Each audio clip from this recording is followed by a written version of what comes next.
The Galactic Council chambers on Athera Prime were always cold, not just in temperature, but in spirit.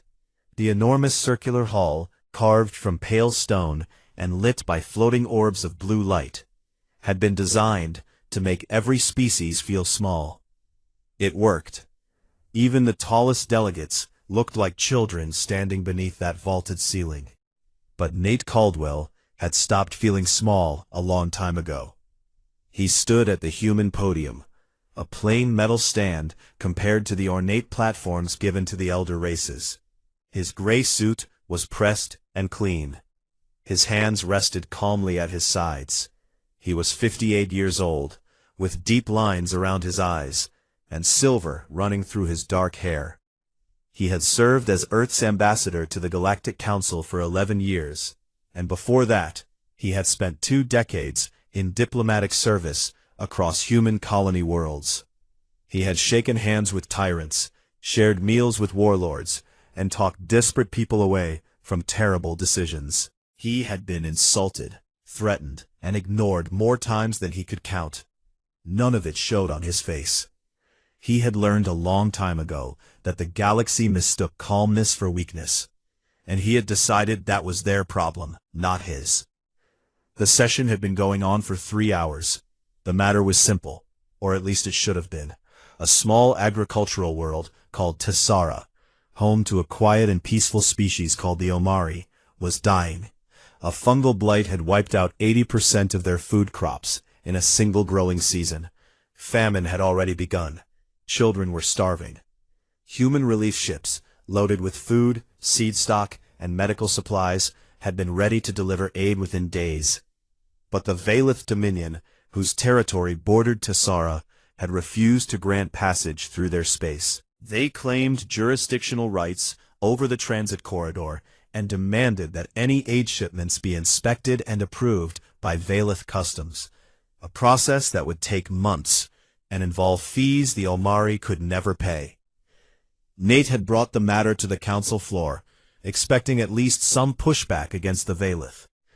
He had presented the facts clearly. He had shown images of starving Omari families. He had outlined the timeline, how many would die for every week of delay. He had kept his voice steady and professional throughout. And then Zorath, the Dreth elder who served as council speaker, had called for a vote. The council sided with the Valith, 14-3. Only the Selenari and 2 minor species voted with humanity.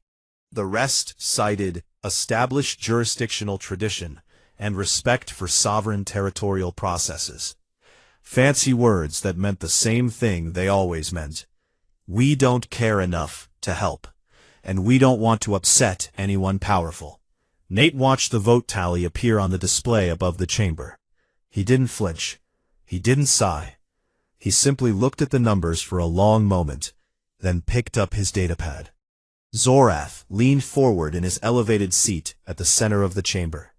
He was enormous, even by Dreth standards, nearly 3 meters tall, with gray-green skin pulled tight over a broad skull and 4 arms folded across his armored chest. His voice rumbled like stone grinding against stone. The matter is settled, Ambassador Caldwell. Perhaps in the future, humanity will learn to respect the processes of this council before bringing emotional appeals to the floor. A few delegates from other species chuckled. They always chuckled when Zorath put the humans in their place. It was a reliable source of entertainment. Nate didn't respond to the insult. He tapped his datapad twice and looked up at the chamber. Speaker Zorath, honored delegates, he said. His voice was calm and even. I have a prepared statement to read on behalf of the United Human Government. I ask for the chamber's attention. Zorath waved one of his 4 hands dismissively. You have 1 minute. Nate nodded. He didn't need more than that. Effective immediately, he began, the United Human Government is withdrawing from the Galactic Council. All treaties, trade agreements, mutual defense pacts, technology sharing arrangements, joint research programs, disaster relief commitments, and diplomatic postings between humanity and the Council or any of its member species, are hereby terminated. Human personnel stationed on Council worlds and installations will be recalled within 24 hours. Human patrol ships currently operating in non-human space will return to human territory within 48 hours. This decision is final and not subject to negotiation. He closed his datapad. The chamber was silent for exactly 4 seconds. Then Zorath laughed. It was a deep, booming sound that echoed off the stone walls. Several other delegates joined in, though some of their laughter sounded less certain. "A dramatic gesture, Ambassador," Zorath said, showing rows of flat teeth in what passed for a dread smile. "Humanity has always been fond of drama. You will be back within a week, begging to rejoin. You need this council far more than it needs you." Nate looked at Zorath for a long moment. There was no anger in his eyes, no bitterness, just a deep, tired certainty. "No, Speaker Zorath," he said quietly. "We won't." His footsteps were the only sound in the chamber. Lieutenant Cora Beckett was waiting for him in the corridor outside. She was 32, sharp-featured and steady, with her dark hair pulled back in a tight knot. She had served as his military attaché for 3 years. She fell into step beside him without a word, and handed him a secure communicator. He glanced at the screen. Confirmation codes were already coming in from every human embassy, consulate, and outpost across the galaxy. Cora had activated the withdrawal protocol the moment the vote failed, just as they had planned. "How long until full extraction?" Nate asked. 14 hours for diplomatic staff. 36 for military assets. We'll be clean by tomorrow night, Cora replied. Nate nodded. Good. Behind them they heard footsteps, lighter and quicker than theirs. Ambassador Caldwell. The voice was soft and musical, with an undertone of urgency. Counselor Aisha of the Selinari stood a few paces behind them. She was slender and pale, with wide silver eyes and delicate features that made her look fragile, though Nate knew she was anything but. She had been one of the 3 who voted with humanity. She had always been one of the 3. Counselor, Nate said gently. Aisha's silver eyes were wide, with something he rarely saw in an alien face, genuine fear. Tell me this is a tactic, she said. Tell me you will negotiate. Nate shook his head slowly. It's not a tactic, Aisha. We're done. She stared at him. Then she looked down the corridor, back toward the chamber doors, where muffled sounds of casual conversation and even laughter could be heard. The rest of the council was already moving on, treating humanity's departure like a minor footnote. Aisha turned to her aide, a young Selinari standing nervously behind her, and said in a voice barely above a whisper, they weren't bluffing. And none of them understand what we just lost.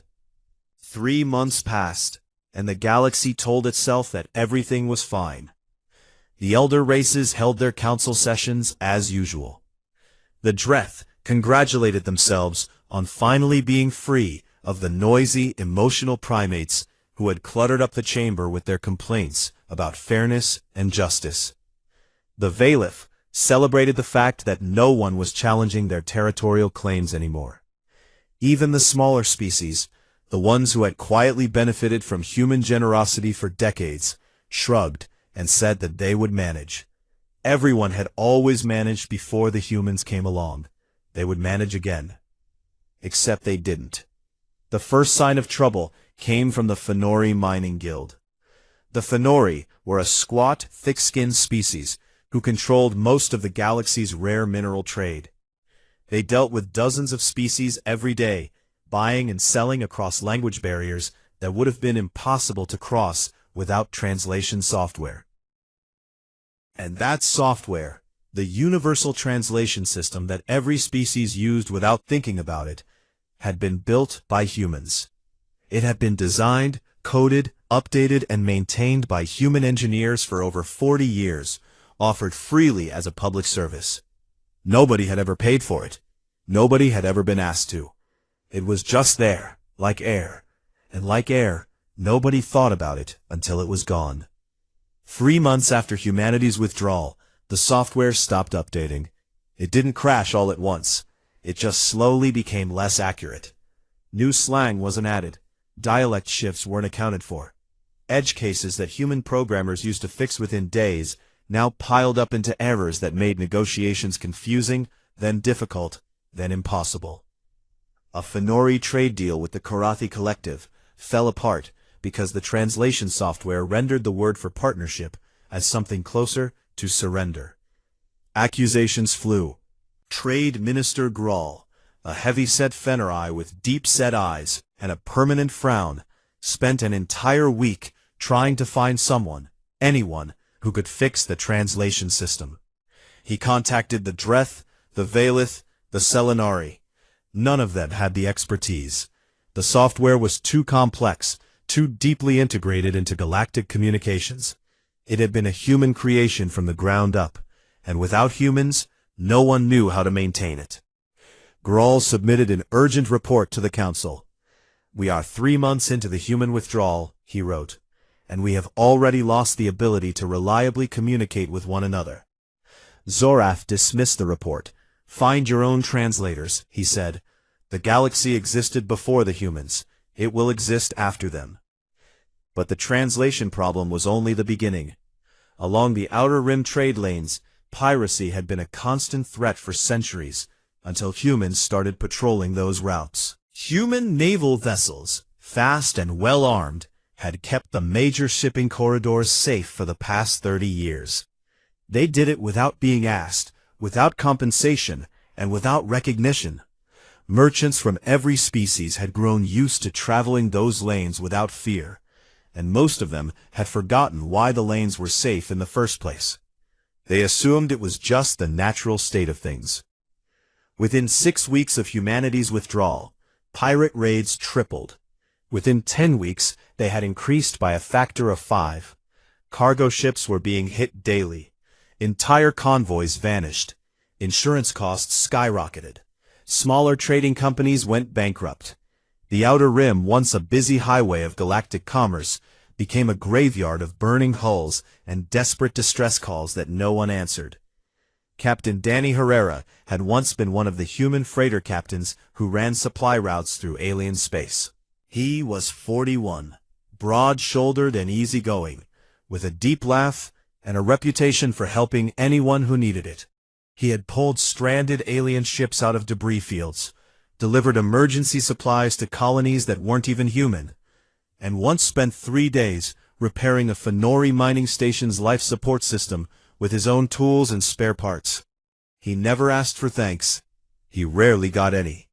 Now Danny ran Earth-only trade routes, hauling cargo between human colonies in the safety of human-patrolled space. His ship picked up alien distress calls every day. He heard them on his bridge, voices in a dozen languages, begging for help, reporting attacks, pleading for someone to respond. He listened to every one of them, and then he switched the channel and kept flying.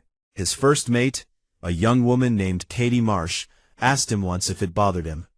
Danny was quiet for a long time. Then he said, "It bothers me every single day. But we spent 60 years helping them, and they spat in our faces for it. I'm not going to feel guilty for letting them figure it out on their own."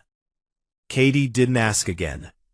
On the Valith border, the consequences of blocking aid to Tessara were becoming impossible to ignore. The Omari famine had turned into a full collapse. Millions had died.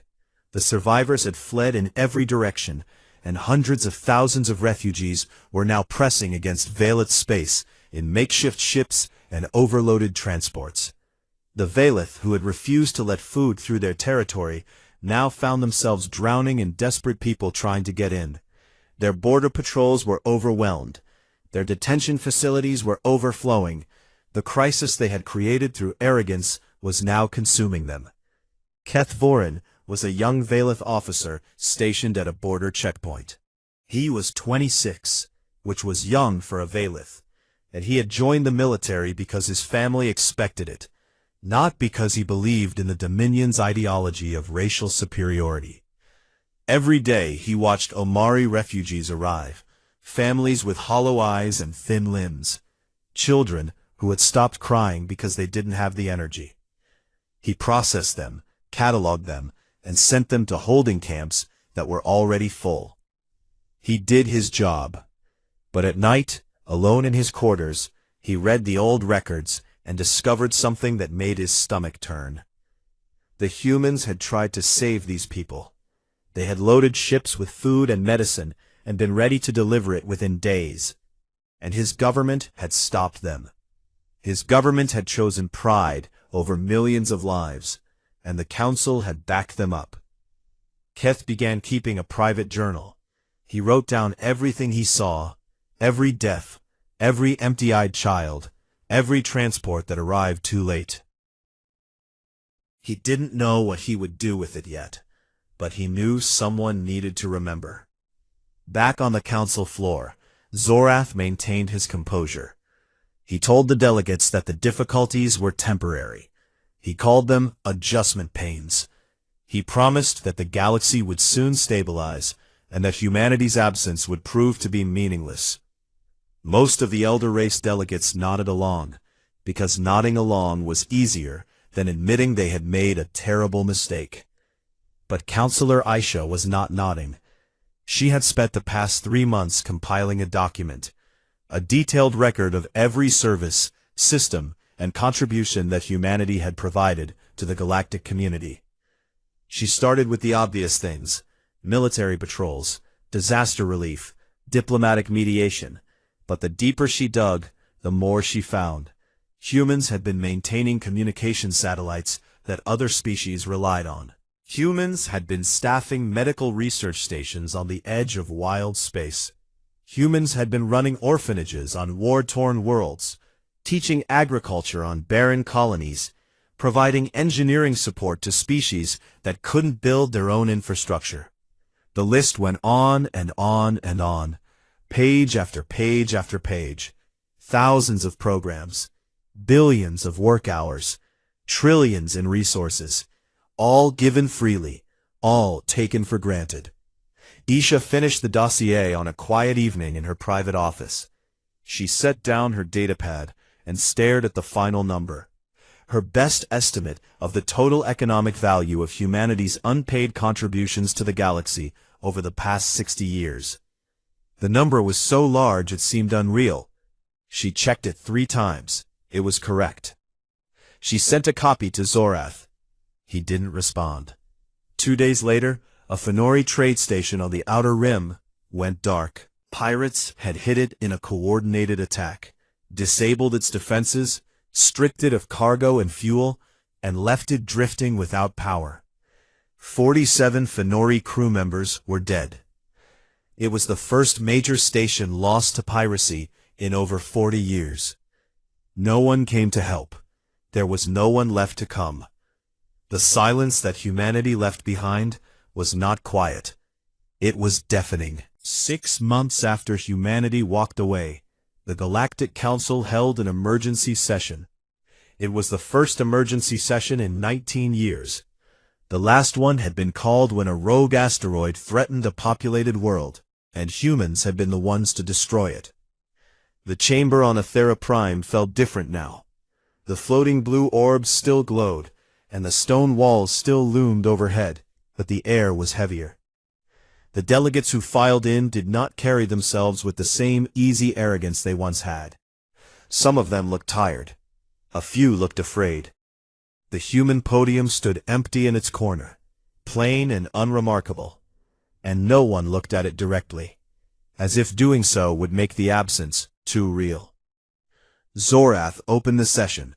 He stood at his elevated platform, all 4 arms clasped behind his back, and his voice boomed through the chamber with its usual authority. But anyone paying close attention would have noticed that his gray-green skin was paler than usual, and the deep lines around his mouth had gotten deeper. He had not been sleeping well. Not that he would ever admit it. This session has been called to address several matters of galactic stability, he said, choosing his words with care. He did not say crisis. He did not say emergency. He used the word stability because it sounded like things were still under control. They were not. Trade Minister Graal of the Fenori took the floor first. He did not bother with diplomacy. He was too tired and too angry for that. 3 more trade stations had fallen to pirate attacks in the past month. The Outer Rim was now effectively lawless. Shipping companies were refusing to send vessels beyond the core systems. Rare minerals that the galaxy depended on were not being delivered. Manufacturing on a dozen worlds had slowed to a crawl. The galactic economy had contracted by 12% in 6 months, and Graal's projections showed it getting worse. Much worse. "We need patrols," Graal said bluntly. "We need ships in those corridors. The humans used to do this. Who is going to do it now?" Silence. Zorath looked around the chamber. The Dreth had the largest fleet in the galaxy, but the Dreth did not patrol trade lanes. That was service work, beneath the dignity of a warrior race. The Valeth had ships, but they were busy dealing with the refugee crisis they had created on their own border. The Selenari had the will, but not the firepower. The smaller species had nothing to offer. "Each member species will contribute vessels to a joint patrol force," Zorath announced, as if the idea had just occurred to him and not been suggested by his advisors 3 months ago. The delegates looked at each other. Nobody wanted to spend their own resources protecting trade routes that benefited everyone equally. That was exactly the kind of work humans used to do. Thankless, expensive, and essential. And it turned out that no one else wanted to do it. The session moved on to the next crisis. 2 minor species, the Torathi and the Kellen, had been locked in a border dispute for over a century. It had never erupted into war because human mediators had managed it carefully. Meeting with both sides every few months, adjusting boundaries, resolving incidents, and keeping the peace through patient, exhausting diplomacy. With the humans gone, there was no one managing the dispute. Tensions had escalated. Ships had been fired upon. Both species were mobilizing their small fleets. A war that human diplomats had prevented for 100 years was now weeks away. "Who will mediate?" asked the Torathi delegate, a nervous creature with trembling antennae. Again, silence. The Dreth didn't mediate. The Valeth didn't care about minor species. The Selenari offered, but the Torathi didn't trust them because of an old trade disagreement. Every species in the chamber had a reason not to help. And without humans, who had somehow managed to be trusted by almost everyone, there was no neutral party left. The emergency session lasted 9 hours. At the end of it, nothing had been resolved. Zorath had made promises and issued directives, but everyone knew they were empty. The elder races had spent centuries building a system where the hard, unglamorous work was done by someone else. That someone else was gone, and none of them knew how to fill the gap. None of them wanted to. Counselor Aisha sat through the entire session without speaking. She had sent her dossier to every delegate in the chamber. She knew most of them hadn't read it. She also knew that the ones who had read it were the ones who looked the most frightened. Meanwhile, on Earth and the human colony worlds, things were remarkably good. The withdrawal from the Galactic Council had freed up enormous resources. Ships that had been patrolling alien trade lanes were now protecting human shipping. Scientists who had been staffing joint research stations were now working in human laboratories. Engineers who had been building infrastructure on alien worlds were now upgrading human colonies. Money that had been poured into disaster relief for ungrateful species was now being invested in human education, healthcare, and technology. The results were immediate. Human shipyards expanded production by 30%. Medical researchers, no longer sharing their findings with species that mocked them, made 3 major breakthroughs in 6 months. A new cancer treatment, an improved faster-than-light drive, and a revolutionary energy storage system. Human colony worlds that had been underfunded for years received massive investment and began to flourish. For the first time in decades, humanity was building for itself instead of for everyone else. Admiral Pete Langston oversaw the military side of the transition.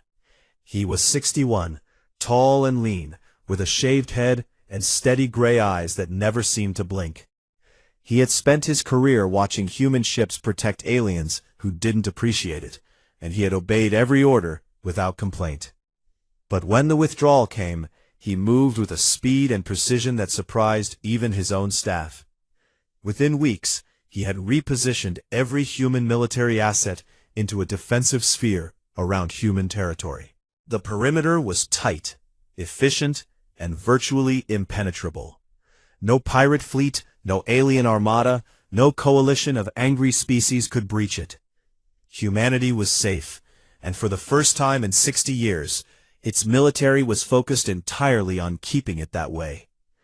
Langston gave a brief interview to a human news network.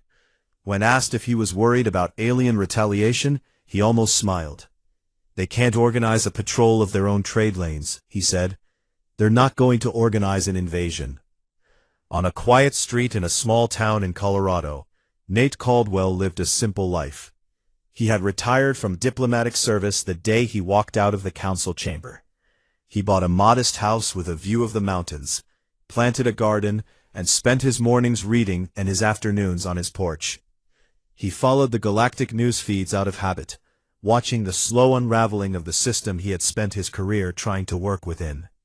It didn't bring him pleasure. It brought him a deep, heavy sadness, the kind that comes from seeing something you predicted and wished you were wrong about. His niece Maggie visited him on weekends. She was 26, with her uncle's calm eyes and her mother's stubborn jaw. She was an engineer, one of the best in her class, and she was working on the new energy storage systems that were transforming human industry.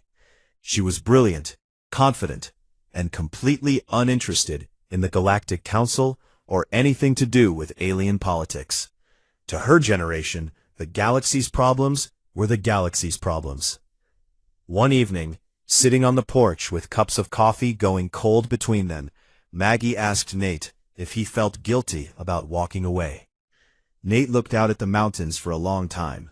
The sun was setting, painting the sky in shades of orange and red. "I spent 60 years of my life, my whole career, trying to help them," he said slowly, "because it was the right thing to do. And every single day they told us we were lesser. They took what we gave and they laughed at us for giving it. So no, Maggie, I don't feel guilty. You can't help people who punish you for helping." Maggie nodded. She didn't push it further. She could see the weight her uncle carried, even if he would never call it guilt. Far away, in his private chambers on Athera Prime, Zorath sat alone. The chamber was dark, except for the glow of a datapad on the table before him. He had finally opened Aisha's dossier. He had been avoiding it for months, dismissing it as Selinari sentimentality. But the emergency session had shaken something loose in him, a crack in the wall of certainty he had built around himself. He read it slowly, page after page, every human patrol route, every disaster relief mission, every agricultural program, medical outpost, orphanage, engineering project, translation update, diplomatic intervention, supply run, and rescue operation. Thousands upon thousands of entries spanning 6 decades. The numbers at the bottom of each section were staggering. The total at the end was almost incomprehensible. Zorath set down the datapad. He sat in the darkness for a very long time. And for the first time in his long life, the great Dreth Elder felt something he had never felt before. It took him a while to identify it, because it was so unfamiliar. 10 months after humanity walked away, the ships started coming. They arrived at the edge of human space one at a time, each carrying a delegation from a different species, each with a different excuse for being there. The Fenori came first because they were the most practical.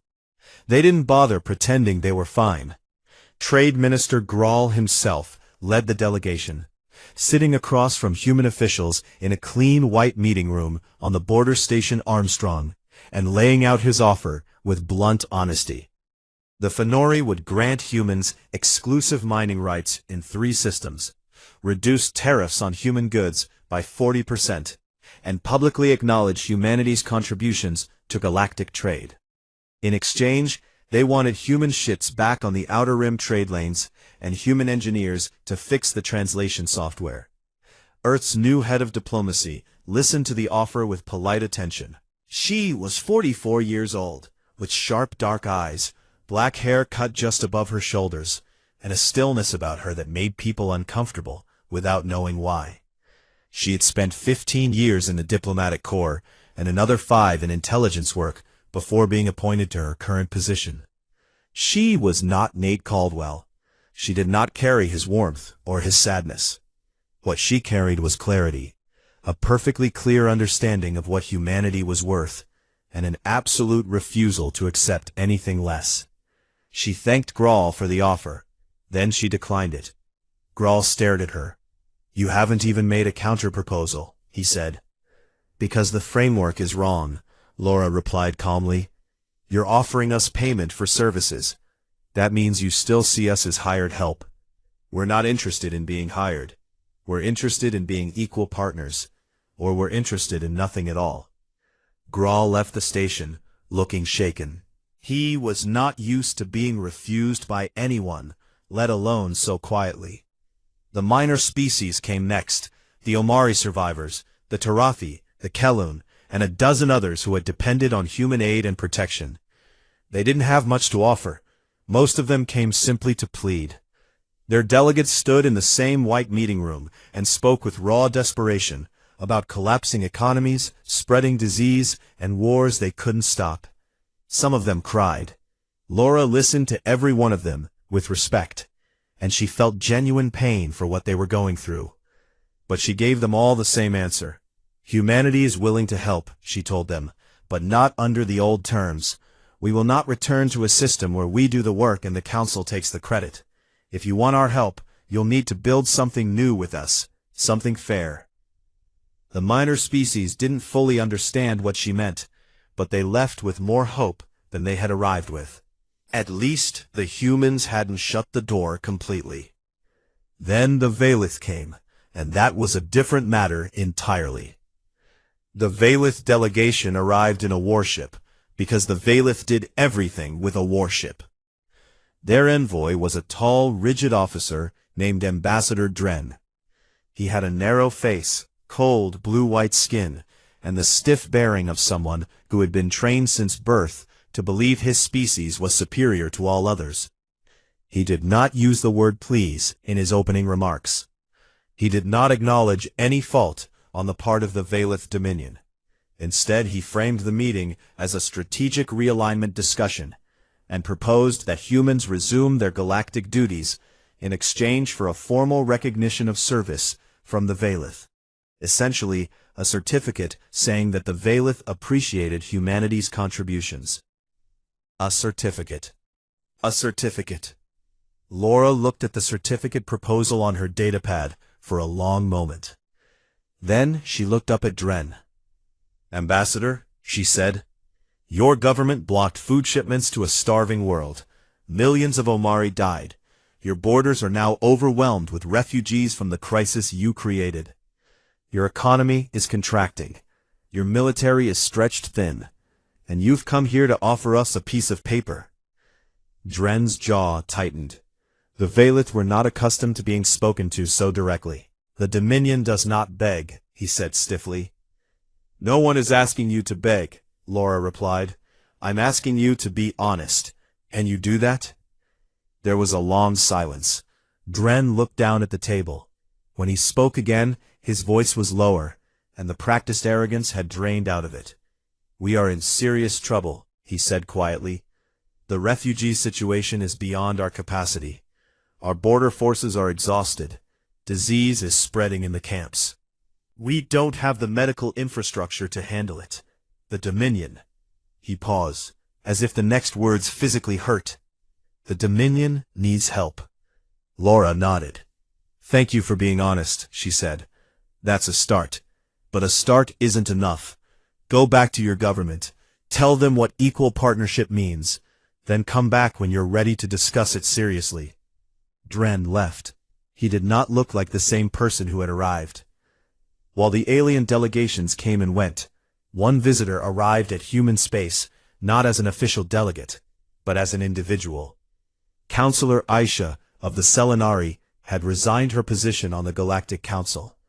She boarded a civilian transport with no escort and no diplomatic credentials, and traveled to Earth. She didn't go to the capital. She didn't request a meeting with Laura Sato, or anyone in the government. She went to Colorado. Nate Caldwell was in his garden when she arrived. He was on his knees in the dirt, pulling weeds from around a row of tomato plants, when he heard a transport set down in the field behind his house. He looked up and saw Isha walking toward him across the grass.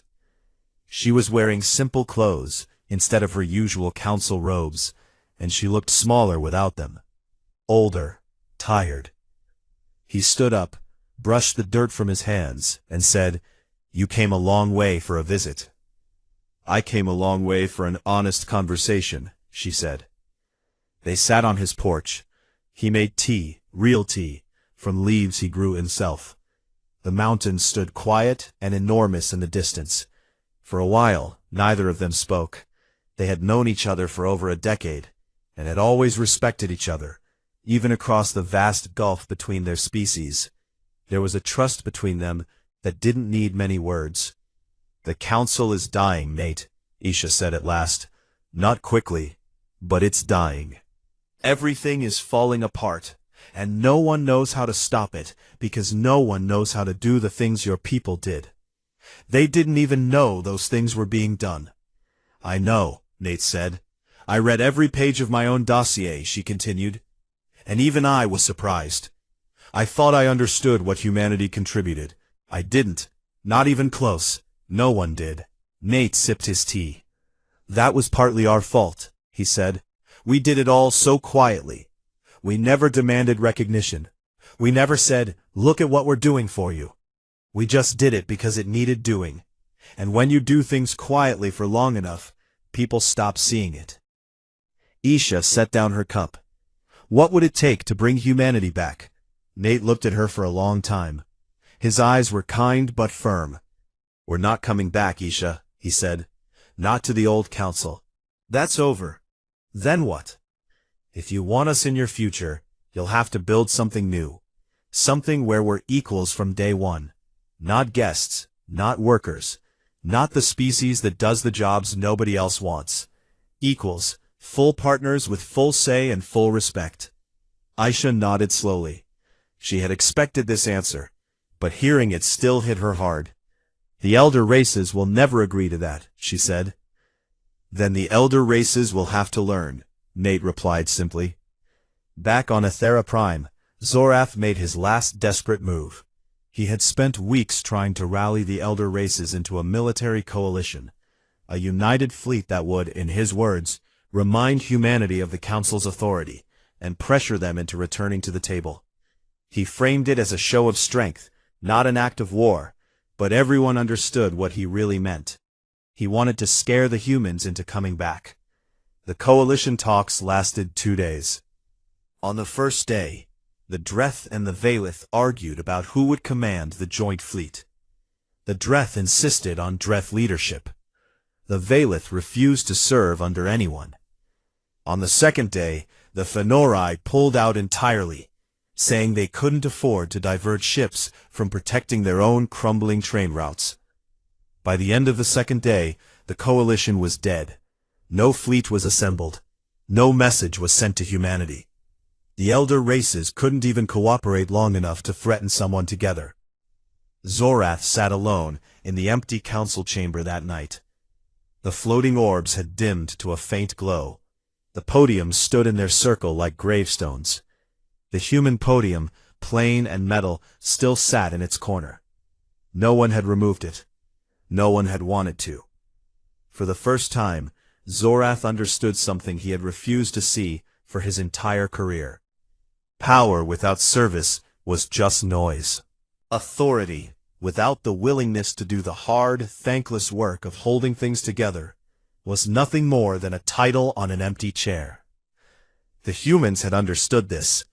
They had lived it every day for 60 years, and the galaxy had laughed at them for it. 18 months after humanity walked away from the Galactic Council, a new summit was held. It did not take place on Aethera Prime. It did not take place on any world belonging to an elder race. It was held on a human-built space station called the Meridian, orbiting a neutral star at the edge of human territory. The station was elegant, in the way human engineering always was, functional, clean, and quietly beautiful. Its corridors were wide and well lit. Its meeting halls had large windows that looked out into open space, where stars burned in silence against the black. It was a place designed not to impress or intimidate, but to make people feel welcome. That, too, was a very human thing. The summit was not Nate Caldwell's idea. It was not Laura Sato's idea. It was Aisha's. After her visit to Colorado, the former Selenari counselor had spent months traveling between species, building something that had never existed before. A coalition from the bottom up. She started with the minor species, the ones who had suffered most from humanity's absence. The Omari survivors, the Tarathi, the Kelun, small overlooked peoples who had never had real power in the old council. They were desperate and willing to try anything, and Aisha gave them something they had never been offered before, a seat at a table where their voice actually mattered. From the minor species, she reached out to the Selenari government, which backed her immediately. Then slowly and carefully, she approached the Fenori. Grawl was skeptical at first. He was a practical man, and he didn't believe in grand gestures. But Aisha showed him the numbers, what the galaxy was losing every month, what it would continue to lose, and what a genuine partnership with humanity could look like. Grawl studied the numbers, grunted, and said he would attend the summit. That was as close to enthusiasm as a Fenori ever got. The Valith were harder. Ambassador Dren had returned from his meeting with Laura Sato and delivered an honest report to his government. It had not been well received. The Dominion's ruling council had called him weak, stripped him of his rank, and appointed a harder diplomat in his place. But the harder diplomat lasted 3 months before resigning in frustration, because the problems Dren had described only got worse. The refugee camps were overflowing. Disease was killing thousands. The Valith economy was contracting. Eventually, quietly, the Dominion reinstated Dren and told him to do whatever was necessary. He accepted the invitation to the summit. Keth Voren, the young border officer who had been keeping his journal of the refugee crisis, was part of the Valith delegation. He had been promoted, not for his loyalty to the Dominion, but because his honest reports from the border had caught the attention of officers who were tired of being lied to. He arrived at the Meridian, carrying a bag and his journal. Looking around the human station with wide eyes. He had never been inside a human structure before. It was nothing like he had been taught to expect. It was warm. It was welcoming. There were plants growing along the corridors. The human delegation was led by Laura Sato. She arrived with a team of diplomats, legal experts, and technical advisors, all of them prepared to negotiate in detail. She wore a dark suit and carried herself with the same calm precision she always had. But those who knew her well could see something new in her expression. Not hope exactly, but the possibility of hope. A crack in the armor she wore. Maggie Caldwell was there too. She led the engineering team that would design the technical infrastructure for whatever new agreement the summit produced. Communication systems, logistics networks, shared databases. She was 28 now, confident and focused, with her sleeves rolled up and a datapad in her hand at all times. She had none of her uncle's sadness. She had the energy of someone who believed the future could be built, not just endured. And Nate Caldwell came. He was not a delegate. He held no official position. He came as an observer, at Isha's personal invitation. He wore a simple jacket and sat in the gallery above the main hall, watching the delegations file in. He looked older than he had 18 months ago. His hair was fully silver now, and he moved more slowly. But his eyes were the same, calm, watchful, and deeply aware of everything happening around him. The negotiations were hard. They were always going to be hard. The first 3 days were spent arguing about the basic structure of the new compact. The minor species wanted equal voting rights, regardless of population or military power. The Fenori wanted weighted votes based on economic contribution. The Veilith wanted veto power for any species with a fleet above a certain size. Laura Sato listened to all of these proposals, took notes, and then presented humanity's position. One species, one vote, no vetoes, no exceptions. The Veilith delegation nearly walked out. Dren had to spend an entire night talking them down. He told them what he had come to believe after months of watching his government fail. That the old way of doing things was killing them, and that pride would finish the job if they let it. The Dreth were not present. Zorath had been stripped of his title as council speaker after the coalition fiasco, and the Dreth government had not responded to the summit invitation. They were too proud to attend a meeting organized by minor species and held on a human station. Their absence was noted by everyone, but mourned by no one. By the 5th day, the outline of something new was beginning to take shape. They called it the Compact of Meridian. Its principles were simple, because the best principles always are. Every species would contribute to collective security according to its ability. Every species would have equal representation in decision-making. Aid and support would be shared freely, not as charity, but as mutual investment. No species would be expected to carry burdens that others refuse to share.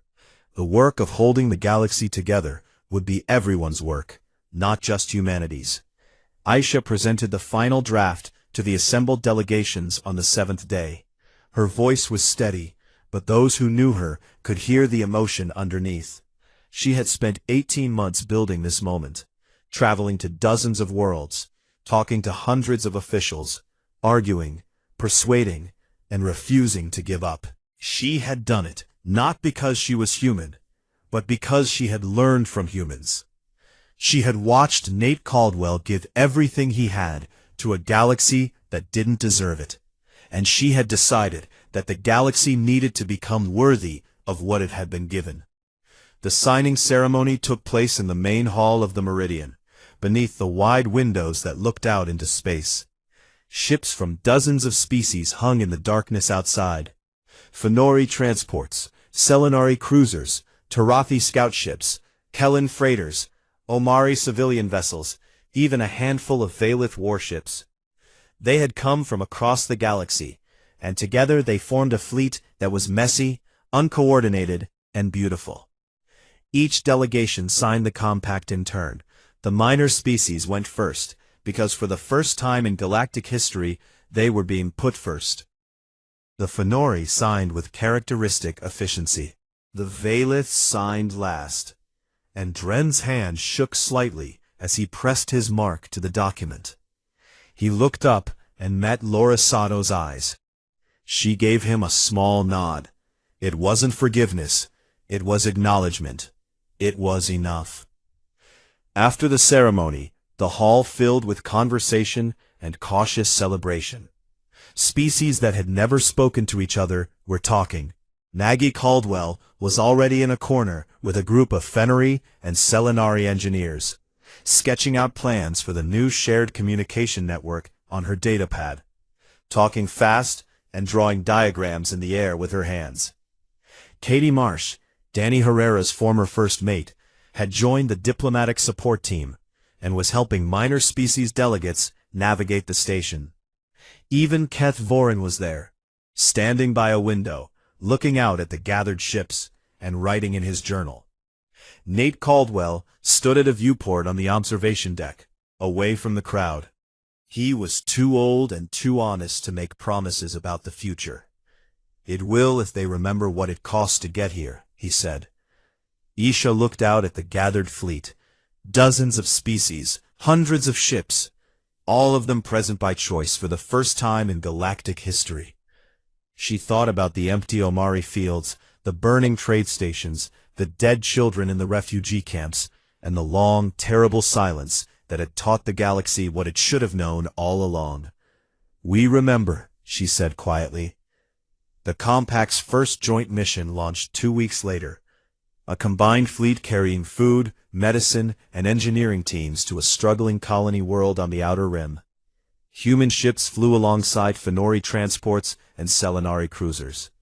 Valith medical teams worked beside Omari volunteers. It was slow and clumsy, and nothing like the smooth, efficient operations humans had once run alone. But it was shared. It was equal. And it was real. Nate Caldwell heard about it on the news. He was sitting on his porch in Colorado, a cup of coffee in his hand, the morning air cool and sharp with the smell of pine. The mountains stood against a pale blue sky, enormous and patient, the way they had stood for millions of years before any species had ever looked up and wondered what lay beyond the stars. He read the report on his datapad. He saw the images, ships from a dozen species flying together, people of different worlds working side by side, a colony that had been dying, now receiving what it needed to live. It wasn't perfect. It was messy and uncertain and fragile, but it was a beginning. Nate smiled. He set down the datapad, leaned back in his chair, and watched the sun come up over the mountains.